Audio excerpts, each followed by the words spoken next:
ஓர் எண்ணின் 60% இருந்து 60 கழித்தால் 60 கிடைக்குமெனில் அதன் எண் என்ன? கொஸ்டினில் ஓர் எண்ணுன்னு கொடுத்துருக்காங்க. நம்ம அந்த எண்ணை தான் கண்டுபிடிக்க போகிறோம். ஸோ அப்போ தெரியாத வேல்யூ நம்ம எக்ஸ்ன்னு எடுத்துக்கலாம். இப்போ X into 60% minus 60 equal to நமக்கு என்ன வேல்யூ கிடைக்குன்னு சொல்லியிருக்காங்க, 60 கிடைக்குமோ. அப்போ நம்ம 60 போட்டுக்கணும். எக்ஸ் இன்டூ 60%, ஸோ பர்சன்டேஜ்னு வந்தாலே கீழே டிவைட் பை 100 போட்டுக்கணும். அப்போ x into 60/100 minus 60 equal to 60. So 0 cancel ஆகிடும். அப்போ remaining 6x divided by 10 minus 60. So cross multiply பண்ணால் 6x minus 600 divided by 100 equal to 60. 6x minus 600 divided by 10 equal to 60.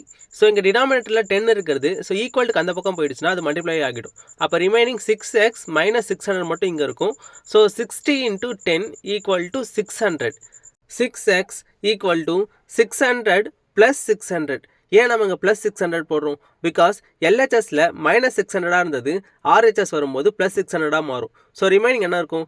6x equal to 1200.